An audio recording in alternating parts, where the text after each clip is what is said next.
আপনার কাছে জানতে চাই বর্তমান সময়ে কিছু পীরজাদা মুফতি আব্দুল কাইয়িম সাহেবকে আমিরাত শরিয়া বলে উপহাস করছে, এই বিষয়ে কিছু বলুন। দেখুন, একটা কথা বলি, আমাকে ফিতনায় জড়াবেন না, আমি ফিতনা ভালোবাসি না, কি বুঝলেন? নম্বর এক। দ্বিতীয় নম্বর হচ্ছে, একটা কথা আপনাদেরকে বলে রাখি, মুফতি আব্দুল কাইয়িম সাহেব, ওনার সাথে আমি জলসা করেছি হায়দ্রাবাদে, এক বিছানায় শুয়েছি, একসাথে জলসা করেছি, এবং এই এলাকাতেও অনেক জায়গায় একসাথে জলসা করেছি।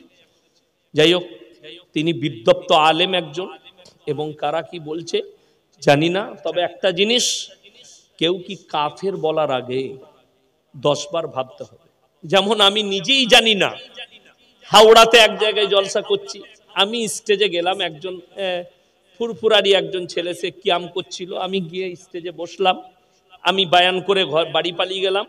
3 দিন পরে আমাকে একজন ভিডিও পাঠাচ্ছে, ফুরফুরার কোন হুজুরদের সন্তান, বলছে আমি স্টেজে থাকলে লাথি মেরে ফেলিয়ে দিতাম। আমি দুঃখ পেলাম যে দাদা হুজুর পীর কেবলা রহমতুল্লাহ আলাই নিজের ওসিয়ত নামায় লিখেছেন, কেউ যদি দাঁড়িয়ে থাকে তাকে বস করিও না, কেউ যদি বসে থাকে তাকে জোর করে দাঁড় করিও না। আমি তো তাকে বাধা দিই নাই, কেন কিয়াম করছো? আমি আমার কাজ করেছি, আমার কাছে কিয়াম চলবে না, আমি করব না। আমাকে যদি জোর করতে চাও আমি হারাম বলে দিব, তাতে তুমি আমার যা পারো করে নাও, কিন্তু তুমি করবে, আমি তো তোমাকে বাধা দিইনি। তা বলে আমাকে করিনি বলে লাত মেরে ফেলে দিবে। আমি তখন খোঁজ নিলাম, আমি বলেছি চ্যালেঞ্জ ছুড়ে যে ও আলেম হতেই পারে না, চ্যালেঞ্জ এটা। মৌলবি পাস করে নাই, ওই যেটা বললাম 2টো বই পড়া, ওই ধরনের মাল বলি, বলেছে লাত মেরে দেবো। আল্লাহ এদের কাছ থেকে কমকে হিফাজত করুক। আপনাকে বলে দিই, কেউ কি, আমি এতক্ষণ বায়ান করলাম, কেউ কি কাফের বললাম শুনলেন? কথা বলে না, কেউ কি কাফের বলা যাবে না। কোন দেওবন্দি হোক, বেরেলি হোক, আহলে হাদিস হোক, যেই হোক, কেউ কি কাফের বলা যাবে না। আগে আপনাকে কাফেরটা কনফার্ম করতে হবে, সে আল্লাহ বিশ্বাসী কি না। সে যদি রসুলকে বিশ্বাস করে, সে যদি আল্লাহকে বিশ্বাস করে, সে যদি দ্বীনের উপরে প্রতিষ্ঠিত থাকে, সে কাফের কি করে হবে?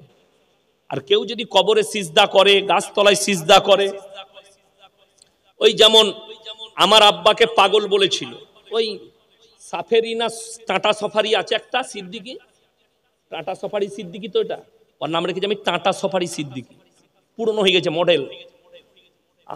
আমার আব্বার জন্য বলেছে পাগল, পশ্চিম বাংলার আলেমরা জানে। আমি তখন বলেছি যে তোমার বাপের হিম্মত নাই যে আমার বাপের সামনে বসে একটা ইবারত পড়ে। পশ্চিম বাংলার সব আলেমরা জানে। আর যারা কবর পূজারী, জমের থেকে বেশি ভয় খায় মওলানা শওকত আলী সাহেবের নাম শুনলে, ধারে পাশে কাছে যায় না। আর এখন ওই মালকটা এখন আমাকে ওর থেকে বেশি ভয় খাচ্ছে শওকত সাহেবের থেকে। ইয়াসিন কাফের, ইয়াসিন ওই, আমাকে বলে দিলে আমি কাফের হয়ে যাব না। আমি তোদিকে গালি দেবো, আমি গালি দিতে পারবো, আমি দুয়া দেবো। 24 ঘন্টা ফোন করে গাল দিচ্ছে, কালকে গাল দিয়েছে, পরশু গাল দিয়েছে। ওরা মনে করছে ইয়াসিনকে গাল দিয়ে দিব, ফোনটা সুইচ অফ করে দিব, আর ফোন তুলবে না। আমি ওই রকম লয়, গালটা আমার কাছে দোয়া। আর রাসূলের হাদিস আছে, বুখারী শরীফের রওয়ায়েতে আছে, যারা অশ্লীল ভাষা ব্যবহার করে, গালিগালাজ করে, এটা মুনাফিকদের একটা মারাত্মক আলামত। তো তুমি মুনাফিকের আলামত প্রকাশ করবে, শুনেলেন? আমি বলবো এখন বর্তমানে যা পরিস্থিতি, ইসলামে মুসলমানদের ঐক্যর প্রয়োজন। বেঈমান কাফেররা মসজিদ ভাঙছে দেখে, যে কোনটা ফুরফুরার, কোনটা দেওবন্দির, কোনটা অমুকের, কথা বলে না, দেখে না, তারা জানে মুসলিম ভেঙে দাও। তাহলে আপনি বলুন, একটা লাঠি যদি আপনাকে দিয়ে ভাঙতে পারবেন? এই 10টা লাঠি দিলে কেউ ভাঙতে পারবে? একটা লাঠি দিলে ভাঙা যাবে না? যাবে না। জাঙ্গে মেরে ভাঙা যাবে, 10টা লাঠি ভাঙা যাবে না। তো আপনি যখন একটা হয়ে যাবেন, দ্বন্দ্ব নিজের জায়গায় রেখে দাও।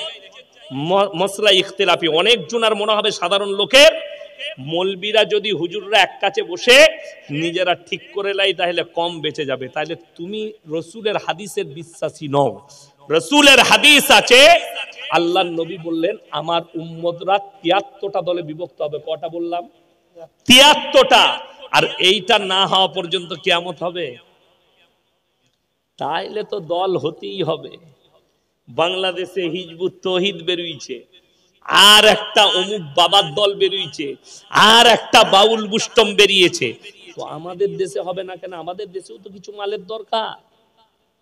কতগুলো দল হবে তোমরা খালি দেখতে যাও, আমি মারা যেতে পারি, তোমরা আমার যারা কচি কাঁচা আছো তারা দেখতে পাবে।